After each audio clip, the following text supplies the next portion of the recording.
আসসালামু আলাইকুম স্টুডেন্টস, কোষ বিভাজনের রিটেন ক্লাসে তোমাকে ওয়েলকাম জানাই। এই ক্লাসটা খুব অল্প সময়ে শেষ হবে, তবে ডিরেকশন বরাবরের মতো ক্লাসটা দেখার সময় প্রশ্ন দেখার পরে তুমি আগে নিজে মাথায় প্রসেস করো এটার উত্তর কি হবে, বলার চেষ্টা করো, চিন্তা করার চেষ্টা করো, যেহেতু আমি এগুলো আগে তোমাকে পড়িয়েছি। অথবা পিডিএফ পড়ার সময়ও তুমি সেম ভাবে নিজের মাথায় প্রসেস করার চেষ্টা করো, কারণ আমার ক্লাস দেখলে মনে হবে তুমি সবই পারছো, নিজে লিখতে গেলে ব্ল্যাঙ্ক ফিল হতে পারে। এটাকে কাটানোর জন্য চলো অল্প কয়েকটা প্রশ্ন জাস্ট। প্রথম প্রশ্ন, মাইটোসিস এবং অ্যামাইটোসিসের মধ্যে পার্থক্য। পরের প্রশ্ন, মাইটোসিস আর মিওসিসের মধ্যে পার্থক্য। ওকে, সো একটু চিন্তা করে ফেলো। অ্যামাইটোসিস খুব সিম্পল, মাইটোসিস একটু জটিল। অ্যামাইটোসিসে কোনো ধাপ টাপ কিছু নাই। এখানে নিউক্লিয়াসের বিভাজনে 5টা ধাপ আছে। এখানে নিউক্লিয়াস সরাসরি বিভাজিত হয়ে যায়। এখানে নিউক্লিয়াসটা কি বলো 5টা ধাপে বিভাজিত হয়, এই আর কি। আর এখানে প্রথমে নিউক্লিয়াস বিভাজিত হয়, তারপর সাইটোপ্লাজম বিভাজিত হয়, আর এখানে একসাথে বিভাজিত হয় দুইটা। এটাকে প্রত্যক্ষ বিভাজন বলা হয়, এটাকে সমীকরণিক বা পরোক্ষ বিভাজন বলতে পারো। আর উদাহরণটা লাস্টে তো অবধারিতভাবে চলেই আসবে। সকল উদ্ভিদ কোষ, প্রাণী কোষে মাইটোসিস হচ্ছে। আর এই যে ইস্ট, ব্যাকটেরিয়া, প্রোটোজোয়া, এই এককোষী প্রাণীগুলাতে অ্যামাইটোসিস হচ্ছে। পারবো না? ডান। পরেরটায় চলে আসো। পরেরটা হচ্ছে মাইটোসিস এবং মিওসিসের পার্থক্য। অসংখ্য পার্থক্য লেখা যায়, তাই না? চাইলে এটা দেহকোষে, এটা জনন মাতৃকোষে, এটা একটা থেকে দুইটা কোষ তৈরি হবে, এখানে 4টা তৈরি হবে।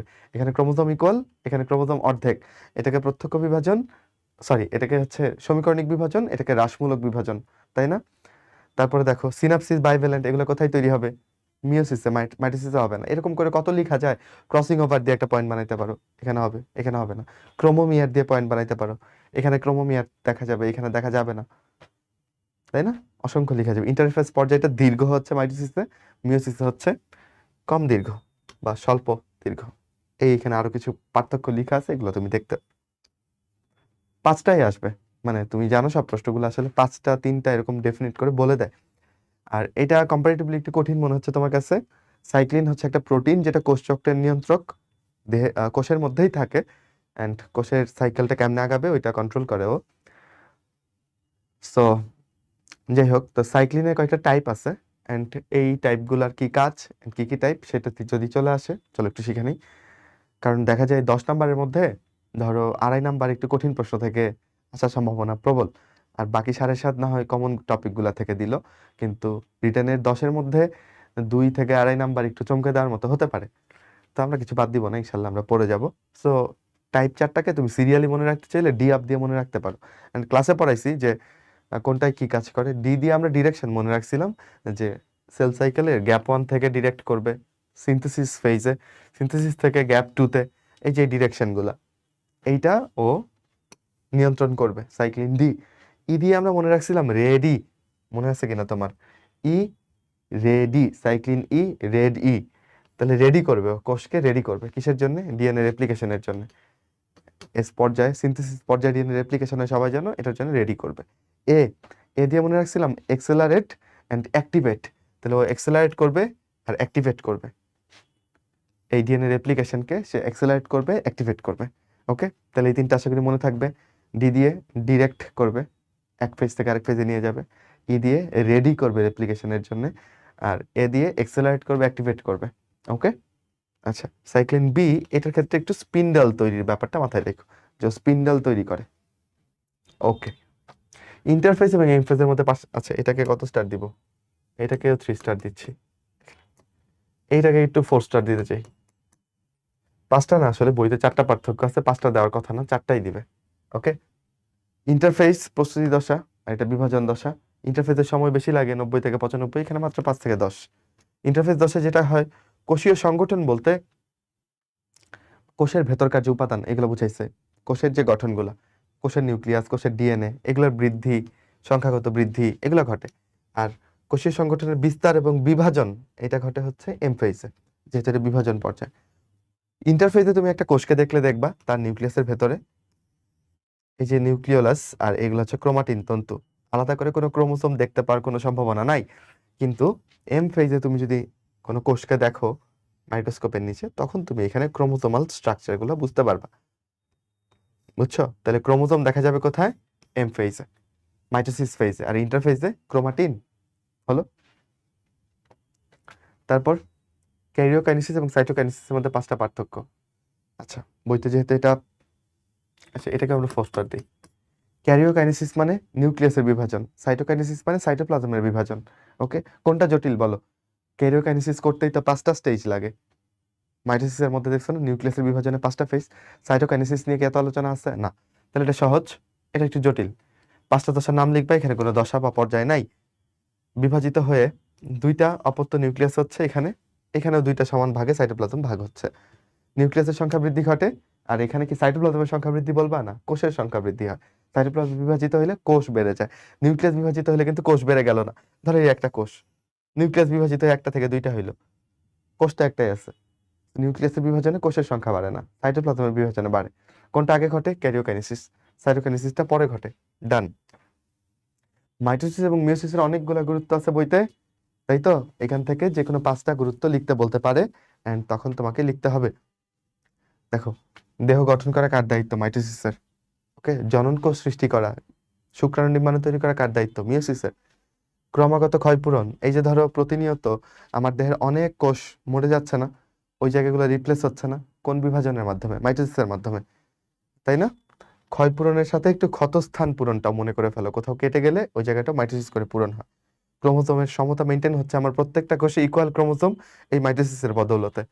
আর জননাঙ্গ সৃষ্টি, এইটা কিন্তু মাইটোসিসের ভূমিকা। জনন কোষ সৃষ্টি, এটা মিয়োসিসের ভূমিকা। ওকে, ক্রোমোজোম সংখ্যা ধ্রুব থাকতেছে, কারণ মিয়োসিস করে শুক্রাণু ডিম্বাণুতে ক্রোমোজোম অর্ধেক না হলে তুমি জানো কি হইতো? ধর শুক্রাণুতে 46, ডিম্বাণুতে 46, এবার নতুন যে মানুষটা তৈরি হইতো তার ক্রোমোজোম হয়ে যেত 92। ভয়ঙ্কর ব্যাপার। প্রজাতির স্বকীয়তা তাই টিকে থাকতেছে, এন্ড বৈচিত্র্য তৈরি হচ্ছে কারণ এখানে ক্রসিং ওভার হয়, তাই না? আর মেন্ডেলের সূত্র প্রমাণ করতেও মিয়োসিসটা খুবই দরকার, নয়তো প্রমাণ করা যেত না। এই কোষের মৃত্যুর 2টা উপায় কি কি? নেক্রোসিস এবং অ্যাপোপ্টোসিস। তোমরা সবাই জানো, বিষাক্ত দ্রব্য দ্বারা অথবা অক্সিজেনের অভাবে যদি কোষ মরে যায় এটা নেক্রোসিস, জেনেটিক্যালি মৃত্যু হলে এটা অ্যাপোপ্টোসিস। ওকে, মাইটোটিক ইন্ডেক্স বলতে একটা অনুপাতকে বোঝায়। মাইটোসিস যত কোষের সংখ্যা, দেহের মোট কোষের সংখ্যা, এই দুটার অনুপাতকে বলা হয় মাইটোটিক ইন্ডেক্স। তাহলে যদি বলি ক্যান্সারের ক্ষেত্রে মাইটোটিক ইন্ডেক্স কেমন হবে? ডেফিনেটলি বেশি হবে, কারণ ক্যান্সার কি অনিয়ন্ত্রিত কোষ বিভাজন। অনিয়ন্ত্রিত কোষ বিভাজনের ক্ষেত্রে মাইটোসিস যত কোষের সংখ্যা বেশি হবে, তাই তখন মাইটোটিক ইন্ডেক্স বেড়ে যাবে। ও, এগুলো তো স্টার্ট দিইনি, এইটাও ইম্পর্টেন্ট, এই চ্যাপ্টারের সব পৃষ্ঠার। আচ্ছা, ওকে, মিয়োসিসের ধাপগুলা লিখো অথবা প্রোফেস একের ধাপগুলা লিখো, যে কোনো একটাকে চাচতে পারে। সো মিয়োসিসের ধাপ লিখতে বললে এই সবগুলাই লেখা উচিত, যে প্রথমে অল্প করে একটু ইন্টারফেস হয়, তারপর মাইসিস 1 হয়, এরপর ইন্টারকাইনেসিস, মাঝখানে স্পেসটাকে সিনেমা দেখতে গেলে যেরকম একটা মাঝখানে একটা ইন্টারভাল আসে ওইরকম আর কি। মিয়োসিস 1 এর পর একটা ইন্টারকাইনেসিস হয়, এরপর মাইসিস 2। এন্ড মাইসিস 2 কে সমীকরণিক বিভাজন বলা হচ্ছে কারণ এটা সেম টু সেম মাইটোসিসের মতো, এখানে কোনো প্রো মেটাফেস নাই। হ্যাঁ, আলাদা করে আর ভাগ করি না, আর জটিল করি না, যথেষ্ট জটিল অলরেডি। সো এটা পুরোপুরি মাইটোসিস। সো জটিল ব্যাপারটা হচ্ছে মাইসিস 1, রাইট? এইখানেও দেখো, এখানে কিন্তু কোনো প্রোমেটাফেজের কোনো বালাই নাই, প্রোমেটাফেজ শুধুমাত্র মাইটোসিসে ভাগ করছি। এখানে সলিড 4টা ফেজ, এন্ড এর মধ্যে সবচেয়ে বড় ফেজের নাম কি বলো? প্রোফেস। প্রোফেস 1 হচ্ছে সবচেয়ে বড় ফেজ, এন্ড এত বড় যে এটাকে ভাগ করতে আরো 5টা ফেজ লাগছে। এখন এগুলোর নাম তো তুমি পারবা, এগুলো তো ছোটবেলা থেকে পারো। এই নাম অনেকে ভুলে যাও, এটাকে মনে রাখতে পারো তুমি লেজে পা দিয়ে, লেজে পা ডিডা। এই দেখো, লে দিয়ে লেপটোটিন, লে যে জ দিয়ে হচ্ছে জাইগোটিন, পা দিয়ে প্যাকাইটিন, এই যে ডিডা ডিপ্লোটিন ডায়াকাইনেসিস, লেজেপা ডিডা। ওকে, আচ্ছা, এটাও ইম্পর্টেন্ট। ক্রসিং ওভারের ধাপগুলা লিখো, বুঝছো? ক্রসিং ওভারের ধাপ। আচ্ছা, এখন এইটার ক্ষেত্রে দেখো একটু এন্ডোনিউক্লিয়াস, এই যে এইখানে আসলে একটু গাঢ় করে দিচ্ছি কারণ হচ্ছে এই কথাগুলাই আসলে খুঁজবে যে তুমি কি আসলে ক্রসিং ওভার লিখতে আগে বলো ক্রসিং ওভার তো বুঝছো, রাইট? 2টা নন সিস্টার ক্রোমাটিড, লাইক ধরো এটা একটা ক্রোমাটিড, ওকে, এন্ড এইটা একটা ক্রোমাটিড, তো এরা ওদের অংশের পরিবর্তন করবে, তাই না? 2টা নন সিস্টার ক্রোমাটিড 2টা অংশের পরিবর্তন করবে, এটার পার্টটা এখানে চলে আসবে, এটার পার্টটা এখানে চলে যাবে, তাই তো? তো এটাকে আগে ভাঙতে হবে, ভাঙার জন্য লাগবে এন্ডোনিউক্লিয়াস, এটা ভাঙবে। তারপর অল্টারনেট পার্টটাকে জোড়া দিতে হবে না, ওইটা জোড়াটা দিবে লাইগেস। এই দুটার কথা মেনশন করবা। তারপর কি হয়? প্রান্তীয়করণ করে ওদের আলাদা হইতে হবে না, তো ক্রসিং ওভার অবস্থা এরকম করে আছে, তারপর কি হবে, ওদের প্রান্তীয়করণ হবে না, বলো, প্রান্তীয়করণ করে এরকম আলাদা হয়ে যাবে। এই ওকে, এই হচ্ছে ব্যাপার। সো এই চ্যাপ্টার থেকে এইটুকুই, ঠিক আছে। আর আরেক টাইপের প্রশ্ন আসতে পারে, এখানে একটু মেনশন করে দেই, সেটা হচ্ছে, এটা হচ্ছে তুমি নিজে করবা, ওকে। এটা লিখি নাই কেন, কারণ ওইটাই আসলে মেইন ক্লাস ছিল।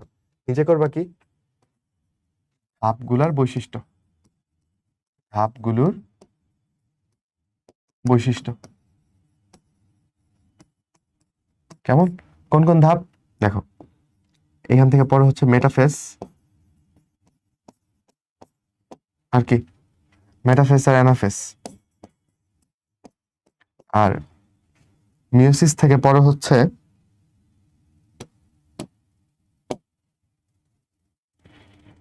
জাইগোটিন আর হচ্ছে প্যাকাইটিন।